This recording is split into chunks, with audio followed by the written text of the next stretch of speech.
All right, folks, there is a lot going on right now. Decisions being made that are unprecedented and will have an overreaching impact on what it means to live in the United States of America. Who could want a government that punishes people for speech, that lets its own agents write their own search warrants, that fights wars just to keep the military-industrial complex busy, that debases all you own by printing worthless money and putting it into the stream of commerce, that gives away more than half the tax dollars it collects, and that, despite express provisions in the Constitution to the contrary, permits the president to lock up whoever he wants and to throw away the key. Ron Wyden and Mark Udall of Colorado, two Democratic senators, came out today and said, hey, you know what? We know things you don't because we're on an intelligence committee, and Americans would be, quote, stunned to find out how the American government is applying the Patriot Act. Documents just released indicate police departments across the country do track cell phones without bothering to get any permission from a court. After reviewing 5,500 pages of records, the ACLU says police agencies large and small often obtain cell phone data without court permission. If the government wants it, it needs a search warrant. If it gets it without a search warrant, it has committed a crime. A crime. Obtaining a warrant can slow down that process. Oh, well, it's going to slow the process down if we have to ask for have to ask a judge, can we search authorized cell phone records to find a missing person? Call me.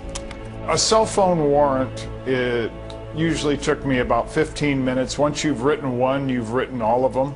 You know, warrants are in our Constitution. You need to get a warrant before you search or seize anything.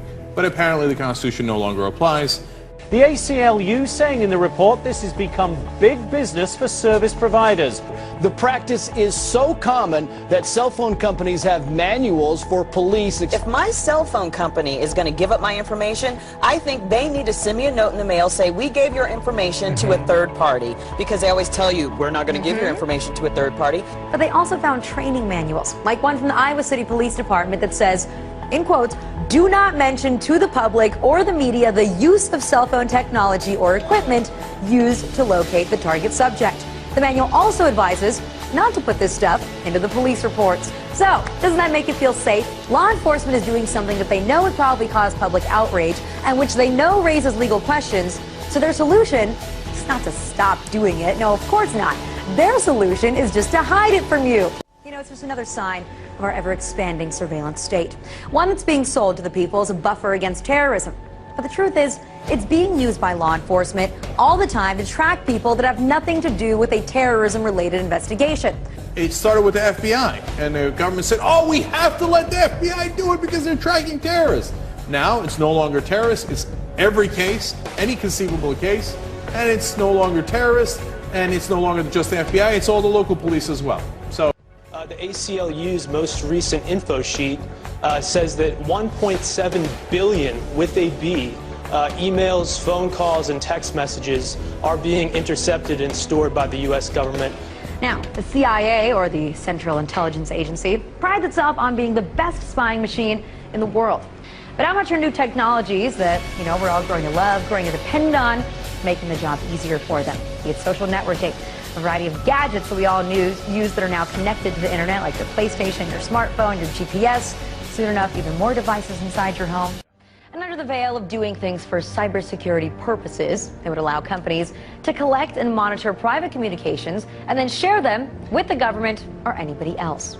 A company like Google, Facebook, Twitter, or AT&T could intercept your emails and text messages, send copies to one another and to the government, and modify those communications or prevent them from reaching their destination if it fits into their plan to stop cybersecurity threats.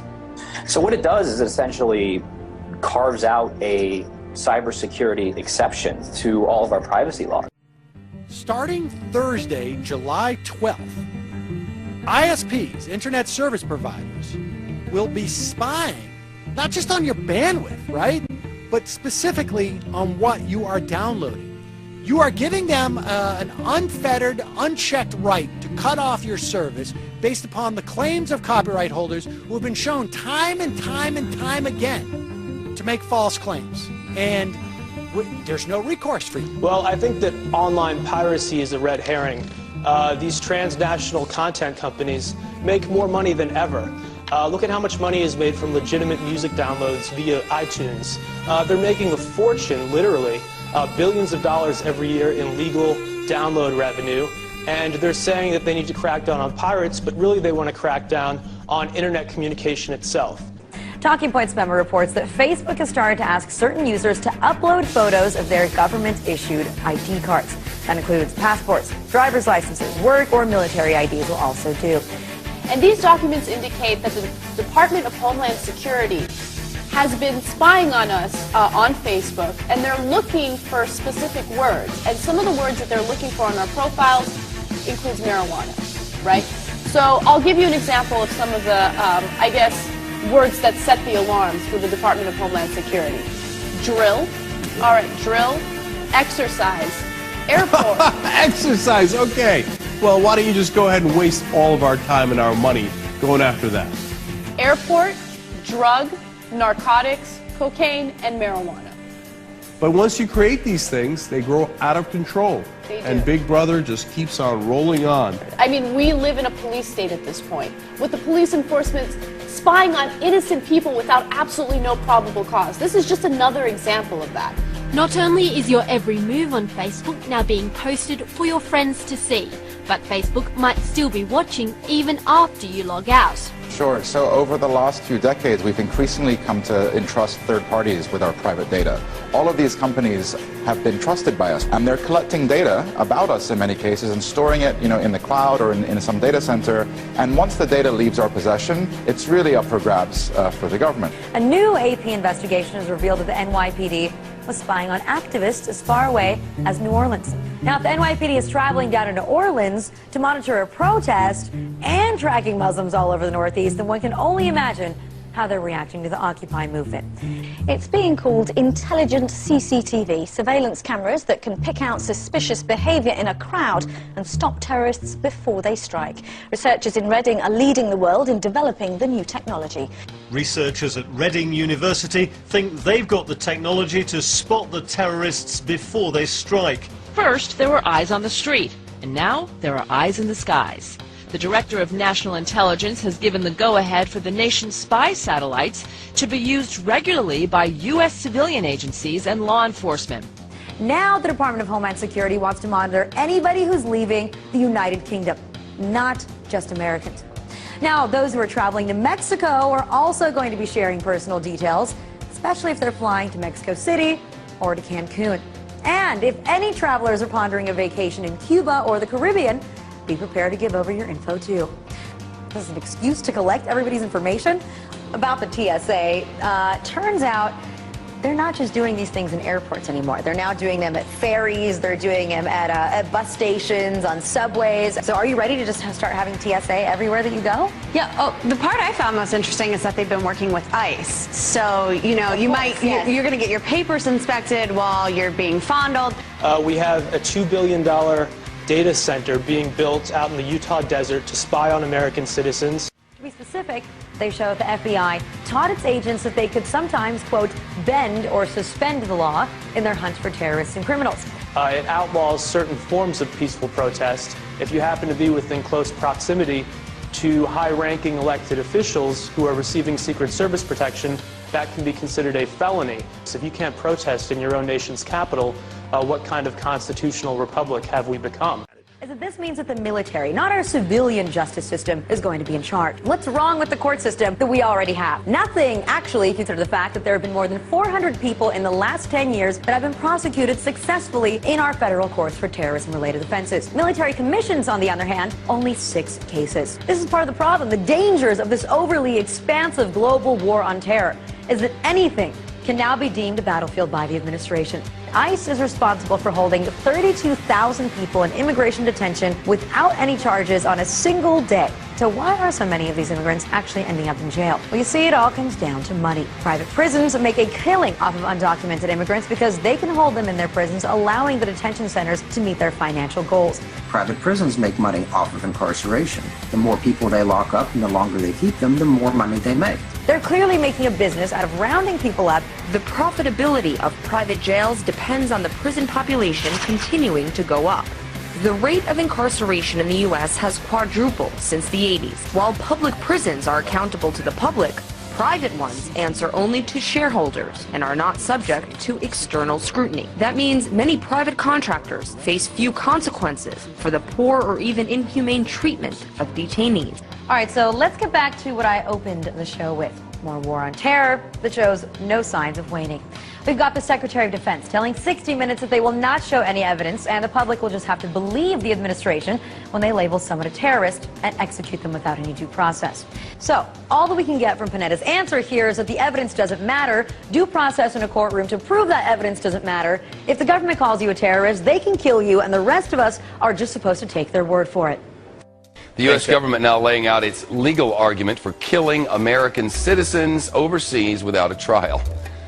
But what about targeting people on U.S. soil? Does that only apply to U.S. citizen that's overseas, or does that apply to U.S. citizen that's here? I'd have to go back. I'm not certain whether that was addressed or not. So that we have clarity here, he is not certain whether it was addressed, whether our government can kill our own people inside our own country. Are you slightly uncomfortable with the idea that the United States president, whoever it may be, can decide that this or that U.S. citizen living abroad is a threat to national security and kill them? International war on terror that's going on now, we're going to have to make sure that we have the tools to get some of these people who are very bad and comply with American law. And you think that the president should be able to make that decision in conjunction with the folks in the administration without going to a court, without going to you all, anything? There is a war going on. There's no question about that. He's the commander-in-chief, and there have been guidelines set, and if he follows those, I think he should be able to do it. Just so I understand correctly, are you really saying that in certain situations the president can decide whether it's in the best interests of the nation and then do something illegal? I'm saying that when the president does it, that means it's not illegal.